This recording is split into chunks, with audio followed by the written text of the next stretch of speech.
Walid Azaro, comment vous trouvez le niveau du joueur marocain local?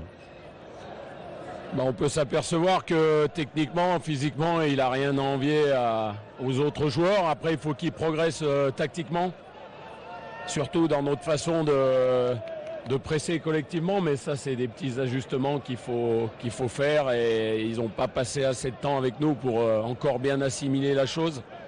Afidi a eu un peu de mal au début à se mettre dans le pressing. En deuxième mi-temps, il l'a très bien fait, donc félicitations à lui. L'important, c'est de comprendre ce qu'on veut et après, il a les qualités, on l'a vu, il a su garder le ballon, il a su orienter le jeu. Félicitations à lui et à ceux qui ont débuté aujourd'hui et puis aussi au cadre. Félicitations à notre capitaine aujourd'hui, Boussoufa, qui survole à chaque fois les matchs, dont je tiens à lui rendre hommage parce que non seulement c'est un super footballeur et en plus il a un état d'esprit remarquable.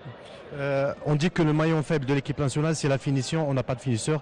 Est-ce que vous allez continuer toujours à prospecter pour trouver la perle rare, un attaquant pur et dur, comme on dit? Oui, on cherche toujours, bien sûr, mais on trouvera avec l'aspect collectif aussi. Il faut se mettre dans de meilleures situations. Aujourd'hui, on a eu des situations face au but, donc voilà, mais vous savez, on a vu Azaro dans les 20 dernières minutes. Je pense qu'il a beaucoup de qualité. Je pense qu'il est devant une belle carrière. Il a compris pas mal de choses, notamment de faire l'effort pour le collectif, de se déplacer correctement, d'être adroit puisqu'il est adroit dans le championnat marocain. Donc pourquoi pas une révélation de ce côté-là, mais je suis content de la rentrée qu'il a faite.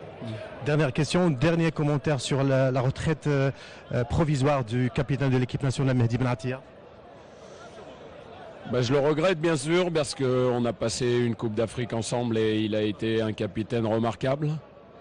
Moi je l'ai toujours défendu et je le défendrai toujours parce que j'ai du respect pour un joueur qui a joué dans des clubs comme le Bayern de Munich et qui joue actuellement la Juventus de Turin. Donc il faut avoir, je l'ai dit et je vais le répéter encore une fois, il faudrait que le peuple marocain ait un petit peu plus de respect pour Mehdi Benatia parce qu'il a été performant. Tout le monde l'a visé sur le corner quand on a encaissé le but contre l'Égypte, mais il faudrait que les gens revoient le corner et puis fassent l'analyse tactique de ce corner. Et puis il y a d'autres choses à redire plutôt que d'inculper Monsieur Mehdi Benatia. Donc c'est facile de prendre entre guillemets un joueur qui joue dans un grand club, tout ça, pour lui tirer dessus. Moi, j'ai rien à lui reprocher, au contraire. S'il veut revenir, les portes seront grandes ouvertes. Déjà qu'il se rétablisse physiquement, qu'il enchaîne les matchs. À la Juventus de Turin, il y a une concurrence très importante, donc c'est pas facile. Mais en tout cas, la porte sera toujours ouverte pour lui. Merci beaucoup monsieur l'entraîneur. Merci beaucoup, bon courage.